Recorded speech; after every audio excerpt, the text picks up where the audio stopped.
brought to you by Agilus Diagnostics.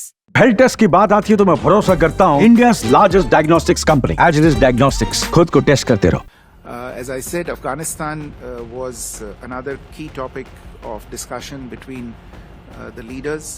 Both of them underscored the importance of maintaining peace and stability in the region, along with continuing humanitarian assistance to the people of Afghanistan. ये बयान सुना ना आपने, दुनिया के super power Bharat का, लेकिन अब भारत के प्रधानमंत्री की ईरानी राष्ट्रपति के साथ ये मुलाकात देखिए जो रूस के कजान में चल रहे 16वें ब्रिक्स सम्मेलन के दौरान हुई। प्रधानमंत्री नरेंद्र मोदी और ईरान के राष्ट्रपति डॉक्टर मसूद की मुलाकात ने न केवल भारत ईरान के बीच मजबूत होते व्यापारिक संबंधों की नई कहानी लिखी और अफगानिस्तान का नाम लेकर भारत ने पाकिस्तान के लिए एक नई चिंता खड़ी कर दी। पीएम मोदी ने एक बार फिर से बता दिया कि अफगानिस्तान के लिए भारत अपने कदम पीछे नहीं हटाएगा। अब जरा भारत के विदेश सचिव का पूरा बयान सुनिए, जिसमें उन्होंने बताया कि दोनों देशों के प्रमुखों के बीच क्या कुछ बातचीत हुई।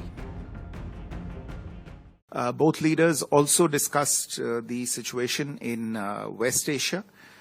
Prime Minister expressed his deep concern over the escalating conflict and reiterated India's call for the protection of civilians, the prevention of harm to civilians. He emphasized the need for dialogue and diplomacy to de-escalate tensions. President Pezeshkian also emphasized on the need for peace and harmony in the region and the role that India could play in de-escalating the conflict given its good relations with all the parties involved. As I said, Afghanistan was another key topic of discussion between the leaders. Both of them underscored the importance of maintaining peace and stability in the region, along with continuing humanitarian assistance to the people of Afghanistan. President Pezeshkian acknowledged in particular the role that India played in Iran's accession to both the SCO and BRICS, and both the leaders agreed to continue their cooperation within various multilateral platforms, including BRICS and SCO.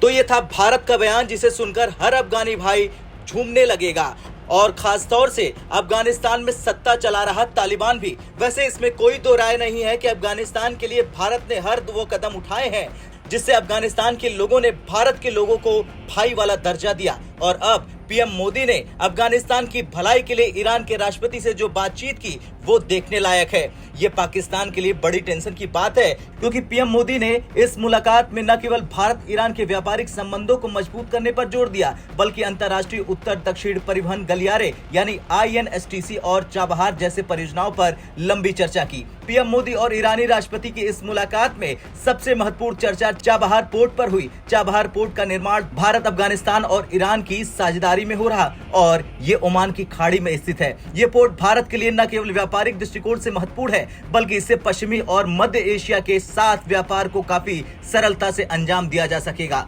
वर्तमान में भारत को अफगानिस्तान तक व्यापार करने के लिए पाकिस्तान के रास्ते से होकर गुजरना पड़ता है, जिसे पाकिस्तान अपनी धौंस जमाने के लिए एक बड़ा कार्ड मानता है। लेकिन चाबहार पोर्ट के तैयार होने के बाद भारत को पाकिस्तान के रास्ते से गुजरने की कोई आवश्यकता नहीं होगी। इससे पाकिस्तान का व्यापारिक और कूटनीतिक दबदबा कम हो जाएगा और ये उसके लिए एक बड़ा झटका साबित होगा। खैर, ये मुलाकात न केवल पाकिस्तान के लिए चिंता का विषय है, बल्कि भारत के लिए एक सुनहरा अवसर है। भारत की इस कूटनीतिक चाल ने एक बार फिर से साबित कर दिया कि वो अब सिर्फ एक क्षेत्रीय शक्ति नहीं, बल्कि एक वैश्विक महाशक्ति के रूप में उभर रहा है।